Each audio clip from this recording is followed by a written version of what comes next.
دفن میں شریک ہوئے، قبر تک گئے، پھر آپ نے دفن کے بعد اعلان کیا جس نے ماں باپ کو دکھ دیا اس پہ اللہ کی لعنت، فرشتوں کی لعنت، زمین آسمان کی لعنت، نہ نماز قبول ہے، نہ روزہ قبول ہے، نہ صدقہ قبول ہے۔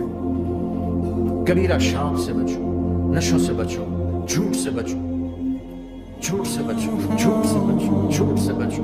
میرے نبی نے فرمایا میرا امتی ہر گناہ کر سکتا ہے، ایک جھوٹ نہیں بول سکتا، ایک دھوکہ نہیں دے سکتا۔ دھوکہ نہ دو، خاص طور پر یہاں کے لوگوں کو دھوکہ دینا تو بہت بڑی گراوٹ ہے۔ یہاں کی حکومت نے تمہارے ساتھ کیا کچھ نہیں کیا، تم انہی کو دھوکہ دو۔ ٹیکس بچانے کے لیے جھوٹ بولو، کتنے پیسے بچا لو گے؟ جھوٹ بول کے تم نے سارا ملک بچا لیا تو اللہ کی قسم گھاٹے کا سودا۔ پیسہ نہ بچاؤ، سچ کو بچاؤ۔ سچ پراپرٹی ہے، پیسہ پراپرٹی نہیں ہے، سچ پراپرٹی ہے۔ ہمارے ملکوں میں تو لوگ ٹیکس نہیں دیتے کہ حکومتیں کچھ لگاتی ہیں کچھ کھا جاتی ہیں، یہاں تو سارا تم پہ لگاتے ہیں۔ کیوں جھوٹ بولتے ہو؟ کیوں دھوکہ دیتے ہو؟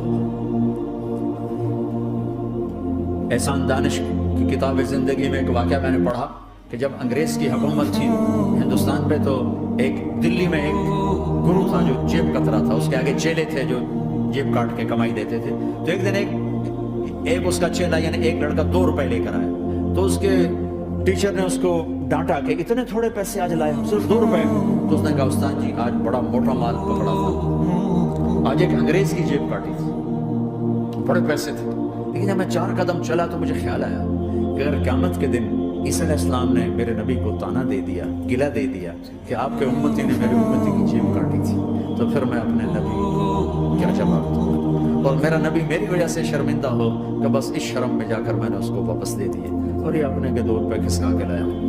تو وہ گرو نے اس کو 10 روپے انعام دیا کہ بیٹا یہ تیرا آج کا انعام ہے کہ تو نے خوب کیا۔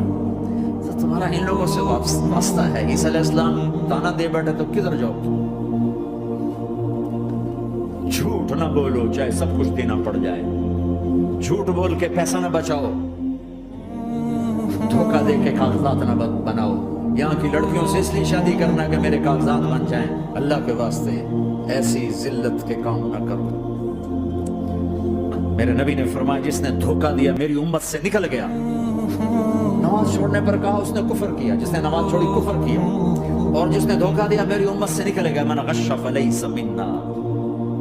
جھوٹ نہ بولو، دھوکہ نہ دو، سب کچھ چلا جائے جانے دو، سچ کا ساتھ نہ، سچ کا ساتھ۔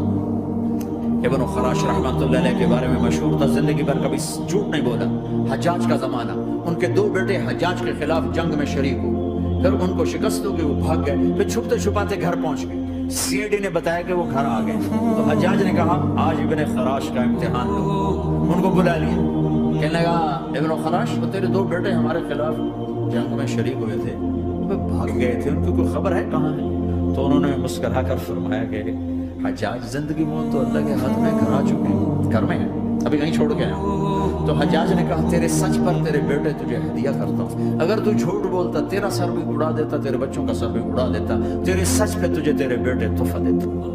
مسلمان جھوٹ نہیں بولتا، چند پاؤنڈ کی خاطر تم کاغذات میں ہیرا پھیری کرو، ڈرو اس دن سے جس دن اللہ کے سامنے کھڑا ہونا ہے۔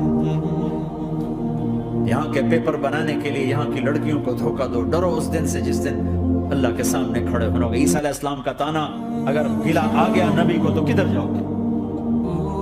سچ کے ساتھی بنو، سچ کے ساتھی بنو، سچ کے ساتھی بنو۔ ٹیکس دینا پڑے دو، دینو، تم پہ خرچ ہوتا ہے۔ ایک طرف 4 پیسے ہیں، ایک طرف سچ ہے، کم مسلمان سچ بولتا ہے، جھوٹ نہیں بولتا۔ ایک دفعہ سہارنپور میں جھگڑا ہو گیا، ایک جگہ تھی ہندو مسلمانوں نے قبضہ کیا ہوا تھا، تو ہندوؤں نے کیس کر دیا، انگریز کا زمانہ تھا، عدالت، وہ مسجد بنانا چاہتے تھے، ہندو مندر بنانا چاہتے تھے، تو دونوں طرف بات تب بھی ہوئی، تو آخر وہ جج نے کہا بھائی کوئی ایسا آدمی ہے، ہندوؤں سے کہا، جو گواہی دے دے تو اس کی گواہی تم قبول کر لو گے، اور مسلمانوں سے بھی پوچھا، تو ہندوؤں نے کہا جی ہاں، مفتی مظفر حسین صاحب اگر گواہی دے دیں کہ زمین مسلمانوں کی ہے تو ہم دے دیں گے. تو مسلمان بڑے خوش ہو گئے. مفتی مظفر تو آخر مسلمان ہے تو ہمارے حق میں گواہی دے گا. تھا ان کا قبضہ ناجائز. تو جب وہ عدالت میں تشریف لا مسلمان بڑے اطمینان کا ہم جناب ساڑھے حق کے فیصلہ ہونا. چونکہ آج کل صرف سچ کو کون دیکھتا ہے.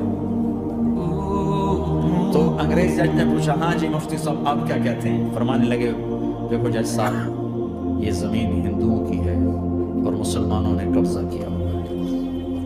تو مسلمانوں نے گالیاں نکالنی شروع کر. یہودیوں والا بن گیا نا, گالیاں نکالنی شروع کر. تو انگریز جج نے کہا آج مسلمان ہار گئے اور اسلام جیت گیا. آج مسلمان ہار گئے اور اسلام جیت گیا. اپنی ہار مان کے اسلام کو جتاتا, سچ بول کے اسلام کو جتاتا. جھوٹ کے ساتھی نہ بنو, سچ کے ساتھ.